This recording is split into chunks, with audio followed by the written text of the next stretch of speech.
আসসালামু আলাইকুম। Traditional foods by নাহিদের আজকের আয়োজনে সকলকে ওয়েলকাম জানাচ্ছি। প্লিজ আমার চ্যানেলটিকে সাবস্ক্রাইব করবেন আর পাশে থাকা বেল আইকনটি ক্লিক করে আমার সাথেই থাকবেন। আজকে আপনাদের জন্য যে রেসিপিটি রয়েছে এটি হচ্ছে বাসায় থাকা অল্প উপকরণে বাসায় তৈরি করা গ্রিল চিকেনের রেসিপি। আশা করছি রেসিপিটি আপনাদের কাছে ভালো লাগবে। আপনারা খুবই ইজিভাবে এটি বাসায় রেডি করতে পারবেন। চলুন তাহলে রেসিপিটি দেখে নেওয়া যাক। আমি এখানে এক পিস মুরগির মাংস নিয়ে নিয়েছি। আপনারা যে কোনো সাইড ইউজ করতে পারেন আর যে কোনো পিস ইউজ করতে পারেন। আর এইভাবে করে আমি দাগ কেটে নিয়েছি। এখন এর মধ্যে আমি দিয়ে দিচ্ছি অল্প করে গোলমরিচের গুঁড়া, আর দিয়ে দিচ্ছি এখানে আমি স্বাদ মতো লবণ। লবণের পরিমাণটা বুঝে দিবেন যেহেতু এখানে সস ইউজ করা হবে। এরপর আমি এখানে দিয়ে দিচ্ছি 1 টেবিল চামচ পরিমাণ সয়া সস। আরও দিয়ে দিচ্ছি আমি এখানে 1 টেবিল চামচ পরিমাণ বারবিকিউ সস। আপনাদের হাতের কাছে এটি না থাকলে আপনারা ওয়েস্টার সসও দিতে পারেন। এরপর দিয়ে দিচ্ছি এখানে 1 টেবিল চামচ পরিমাণ টমেটো সস।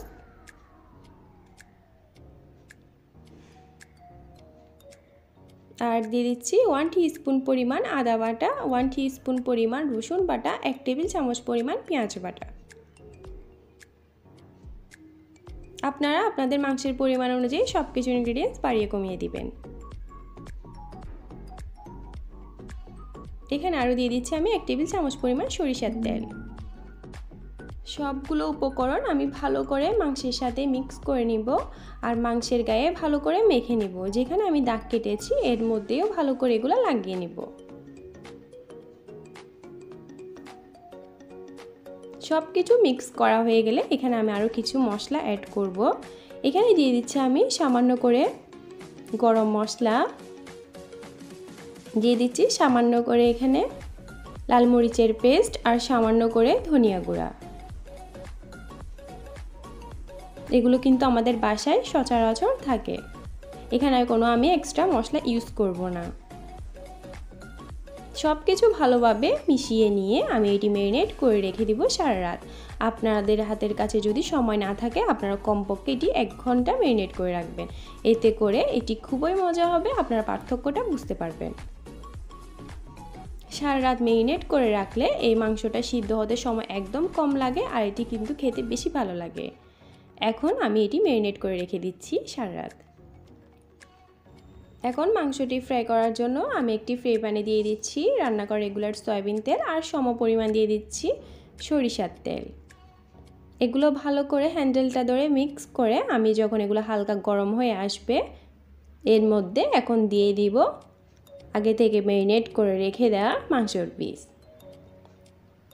সরিষার তেল দিয়ে এভাবে যদি আপনারা এটি ফ্রাই করেন আপনারা রেস্টুরেন্টে বা বাজারে কিনে পাওয়া যে গ্রিল চিকেনটি খেয়ে থাকেন এটির মতোই হবে।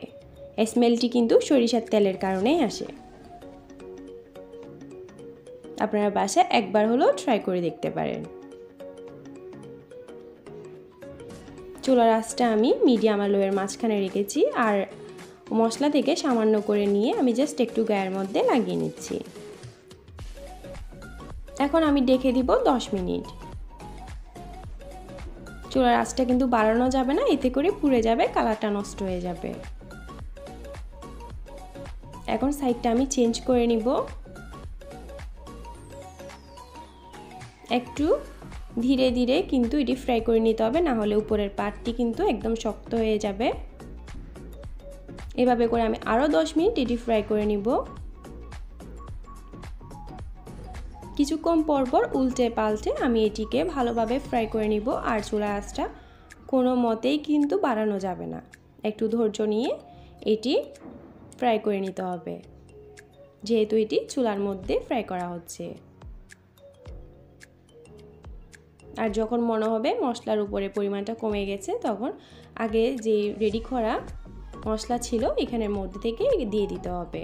এতে করে এটি সফট থাকবে আর পুড়ে যাবে না। এইভাবে করে আমি মাংসটিকে ভালোভাবে ফ্রাই করে নিব আর এতে করে এটি ভেতর একদম জুসি থাকবে আর উপরে পাটটাও কিন্তু সিদ্ধ হয়ে যাবে।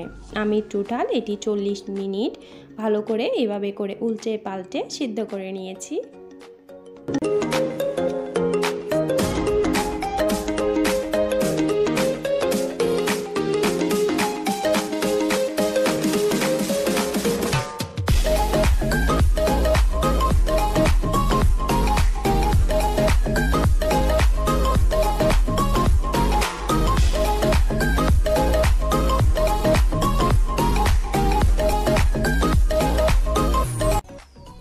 এইভাবে করে আমি উল্টে পাল্টে এটি ভালো করে ফ্রাই করে নিয়েছি।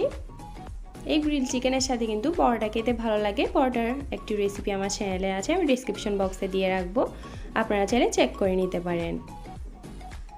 এটি খুবই ইজি, আপনারা বাসায় অনায়াসে রেডি করে দেখতে পারেন। আর এটি খেতে কিন্তু অসম্ভব মজা লাগে। আপনারা বাসায় একবার হলেও ট্রাই করে দেখবেন। আশা করছি রেসিপিটি ভালো লেগেছে। ভালো লাগলে আমার চ্যানেলটি সাবস্ক্রাইব করে না থাকলে সাবস্ক্রাইব করে দিবেন।